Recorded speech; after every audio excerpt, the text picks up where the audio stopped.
At this point, let us welcome for her inspirational message, the former Vice President of the Philippines, an alumna, a true Isabelina. Ladies and gentlemen, our very own Attorney Maria Leonor Herona Robredo.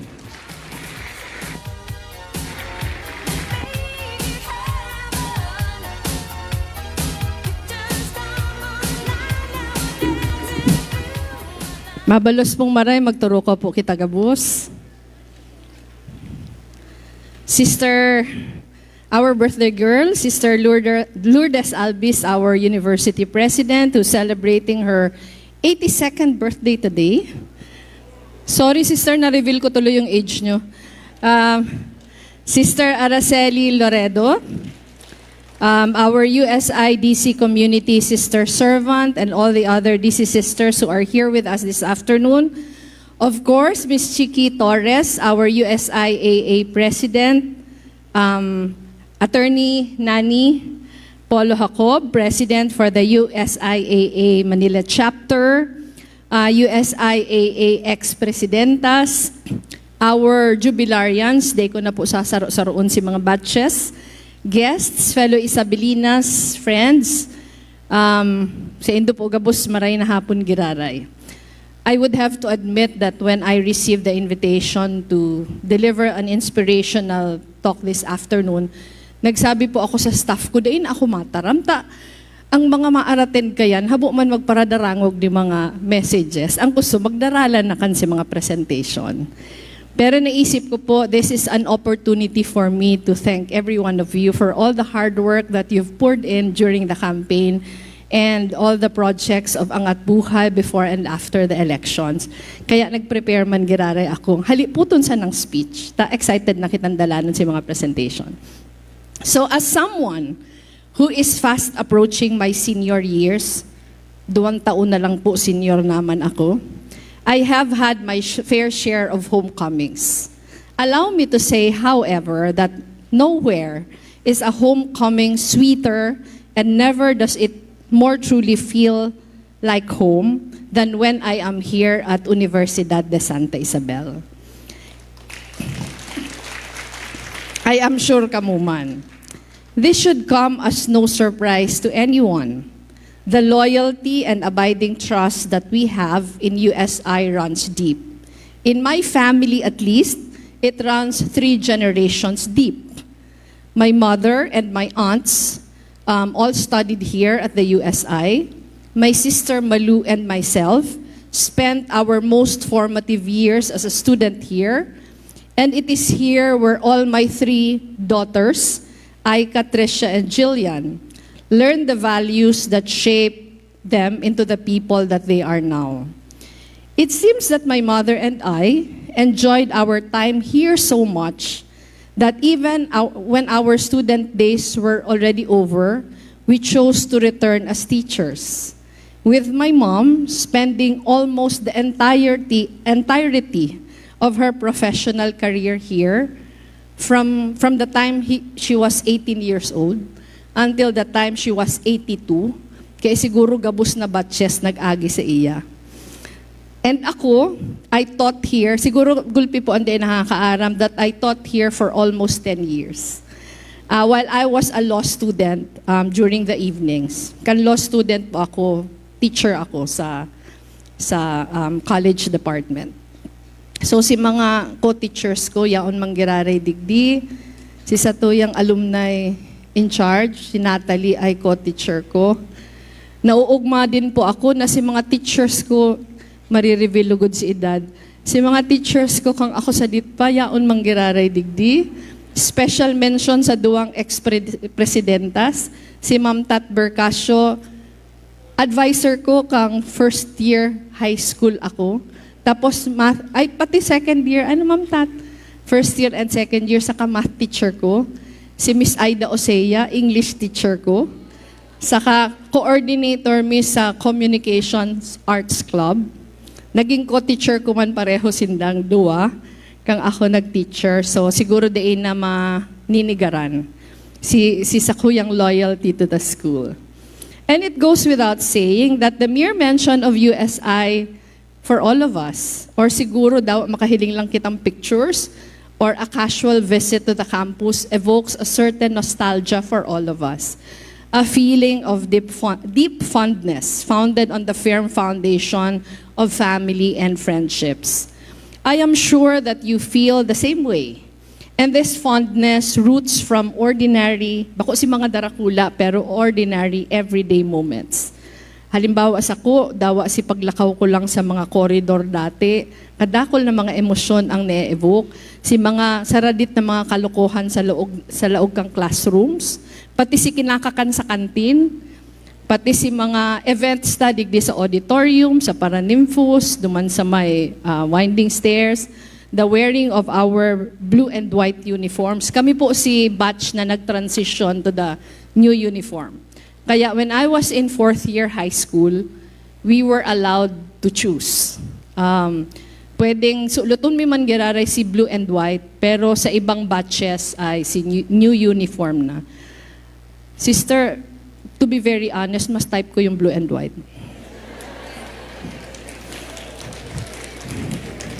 Kaya lang karo too late na para sabihon. So here we formed lifelong friendships during the most crucial points in our lives, navigating those growing up years, helping each other with schoolwork, heartbreaks, and all else in between. But over the years, this connection between family and USI began to transform. Diba? Nag-iiba din si connection sa memories. Our memories of USI as a place of affection never diminished. And in fact, were strengthened. Isisingit ko lang po. Kang ako estudyante padigdi, si Mami, very active sa Alumni Association. Naging ex-presidenta man si Mami. Pero ang girumdum ko, inda ko lang mamtat, saka si Mau, ang girumdum ko dati, ang mga golden jubilarians, pig-aarakay na. Ang iba nga ni, iyo ba nga ma'am, ang iba nga ni, naka-wheelchair na. Tapos garo ang perming attire ninda ka to, terno na gold. Pero ngunyan, pati si mga diamond, mas sexy pa kaysa sako. Hilingan na si mga diamond saka si mga gold. Pag nag-i-introduce na, subago nagpipirekturan kita, si mga dilawan po dyan. Nag-i-introduce na golden jubilarian. Pero pag mati ko, mas gurang pa akong hilingon. Nag-iiba na talaga ang panahon. Pero to the better. So this story served as my starting point for a deeper reflection. Tinawalan po akong theme, kaya sorry, kaipuan ko siyang i-mention. May assignment ako kay sister. Di ako pwedeng mag-disobey. So it is a starting point for a deeper reflection on the theme for this year's Grand Alumni Homecoming. Ang theme tango niyan, Celebrate Friendships for Sustaining Resilience and Hope. Halipot sa naman ini. Thinking of all that we went through last year, I begin to affirm that hope dims in a vacuum and burns brighter in the company of others. Hope turns outward. It gives of itself and deepens when there is someone there to receive it. Likewise, resilience is more than an individual's capacity to recover from an upheaval or to spring back up when forced to bend. When we talk about the reserve of strength that allows us to power through grief, that inspires us to refocus our eyes on the horizon after bowing to the ground for a moment. The truth is that the reservoir lies not only within us. This reservoir is in fact filled in large part by the strength of those around us. It is friendship, family, community, and solidarity that fuels resilience. I am sure you will agree with me. And this is exactly what I felt in the uphill battle that I had to wage last year. And in response, I can only express my deepest and most sincere gratitude. Nahiling manindo subago sa report ni Ma'am Chiki. Kung papaano all out talaga si Alumni Association. So I have all of you to thank. Bako lang si Ma'am Chiki, of course, si Lai Ginto, who was the president before her, talagang all out. And sabi ko nga ni, I have so much that I have to thank USI 4. First time ko po, ay bako palang first time. This is the biggest opportunity that I was given to thank all of you for all your help. Pero kung nasa US po ako, nagkaigwang pagtitipon si alumni, si Isabelinas duman. Guest speaker ako sa Princeton University. Pero bago ako nagtaram sa Princeton, nagkaigwa kaming pagtitipon. Pagtitipon kang sa USI alumni. Ma'am Tat, si mga rekeho po sa New Jersey, yaraon, si mga USI alumni from the New Jersey area, nagduruman sila. Nakapasalamat na ako sa inda. Pero aram ko po, nakadakol digdiyo, si talagang very much involved in the elections. Bako man gabos, taigwa man mga habos ako. Pero kadaklan, almost everyone, talagang buhos na buhos. Suba ko sana sa picture taking, gabos nag-iistorya. Nag-fundraising kami, nagibo kami mga motorcade, talagang nagpagiribo kami mga t-shirt, nagpagibo kami ng tarpaulin. So, dawa anong initiative ginibo para lang makatabang. So, sabi ko, almost everyone, from the students to alumni, administrators, and faculty, went all out in our journey to bring the message of hope to our countrymen. When I declared my candidacy, USI, sister ko na alala mo pa, was among the very first institutions to light up their campus with the colors of hope. Di ba naalala nyo? Si mga taga-naga po nagiramduman in pink na pink ang luwas kang USI. Nagsurunudan sa ibang institutions, not just in Naga but also elsewhere in the country. So almost exactly a year ago, sister ko naalala mo din, February 7, 2022, one day before the official kick-off of my campaign, I was here upon your invitation to unveil a mural of support. Diyan po sa may Santon, ha? Itong kudal dyan kang USI, nagibo ning mural from Elias Angeles Street to Peña Francia Avenue. So mabalos pong maray. In support of my run as president. And then after that, we had a send-off, a very fun send-off. Duman po sa likod kampara ng Fus. Nalingawan ko si Jim ba ito? Jim na ang apod. Okay. So everywhere I went, inidikit lang na istorya, a kolehiyala was always there, bringing their own friends and family, their own expanded networks, widening the community of support. Regardless of where I was in the country, and I could say this with all certainty, gabus pong pigdumanan kong lugar, may kolehiyala. Magpuon abra hanggang Tawi-Tawi, igwang kolehiyala. Pag duman ko po sa Tawi-Tawi, may binisita ako ning Sarong Badjaw community, ngalas ako ta may mga DC sisters duman. Pag duman ko sa Sambuang Kasibugay, sabi sa ko ni Bishop, ay ang makukusog mo ngaya digdi yung mga para kampanya DC sisters. Igwa man DC sisters sa Sambuang Kasibugay, dawa po sa in. Kung bakong madre, kolehiyala. Kaya mabalo sa indong maray. So, as I've said, there is always a group of USI alumni making their presence felt. Bako lang po yan. Bako lang na taga-duman, pero si mga taga-digdi, nagduduruman sa mga rallies ko dawa sa in. Nakakaabot ng Mindanao, one time sa Tandag City, may mga nagduman. Sabi ko, taga-digdi ka mo, day po ngayon halik kami sa Naga, nagdigdi lang kami tama-attend rally. Hanggang sa Pangasinan, sa Pampanga, sa Cavite, sa Antipolo, Sinalay, kung saan nakakaarabot. Nahihiling ko na sana, pag yaon na ako sa stage, may sarong grupo ng mga USI na yaon duman, just to lend their moral support. Gusto ko pong ipaaram na it meant so much. So, mabalos na maray. Sa gabos na nagpaabot. Bako lang yan, kadakol pa sa Indo nakikiiwal sa Facebook. Nahiling ko si Dr. Eden. Si Dr. Eden, kadoro-doktor kaya, nakikiiwal yan sa Facebook. Para sa kuya. Ano po yan? Dawa sinasaway ko kamo, dakulaon na maray na bagay sa kuya na may taga-suporta ako. Nilalabanan si mga trolls. You never wavered. And because of you, I know I will never be alone in whatever fight I find myself in. Even up to now, seeing how the mural we unveiled last year remains starkly emblazoned on the wall, I am reminded of all that you did for our shared dream. Today is our homecoming. And home is where we find family. People with whom we share values and histories. People whose dreams align with our own, whose backs we will always have, and whom we know will always have ours. Home is where we feel safest. It is where we can most be ourselves. And this is what we feel today in the company of fellow alumni.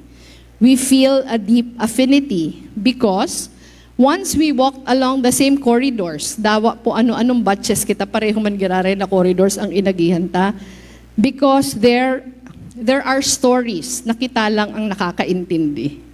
Perhaps because we all had memories at the winding stairs or at the Paranymphos or here at the auditorium, and there were books we were all required to read. We default to trust because in the truest sense, every USI alumna is family. I am very, very thankful for this trust. I am humbled by your support and can only promise that I will continue to do all I can, whether with government or outside of it, to do all I can to be worthy of your trust. So mabalus pong maray sa Indu, congratulations sa satong alumni association officers, and congratulations po sa gabus na jubilarias. I am excited to watch your presentations. Mabalus, maray na hapon sa Indu gabus. Ladies and gentlemen, once again, our very own Attorney Maria Leonor Herona Robredo. To award the certificate to our former Vice President, may we invite Sister Lourdes LLB's DC, our University President, and the USIAA President, Ms. Shirley Torres, to do the honors. After the awarding, we would like to request the Alumni Board to be there at the stage for a quick photo op, to be followed by the USIAA Manila Chapter officers for a quick photo op as well. To be followed by the USIAA Manila Chapter officers for a quick photo op as well.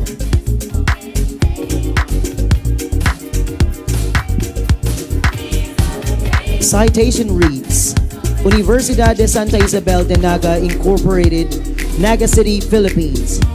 The certificate of commendation is hereby awarded to Maria Leonor Herona Robredo in recognition of her unparalleled contribution as a leader for the people, for being the epitome of transparent and accountable leadership and a democratic champion of Filipino people's rights.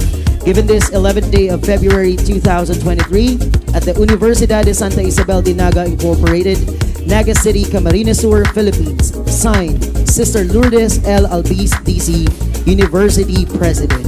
Let us give Ma'am Leonor Herona Robredo a big hand, please.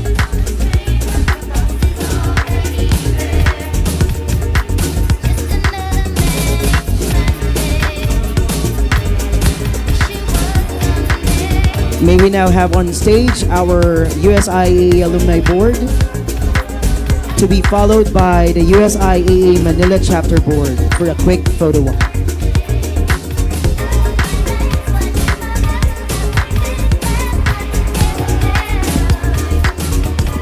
And also we would like to request our Daughters of Charity Sisters to join our Alumni Board for a quick photo op.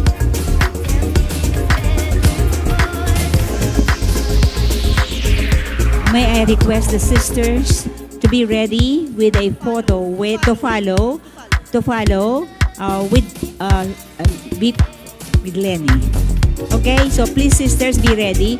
After this picture taking follows the sisters, all the sisters, regardless of the community.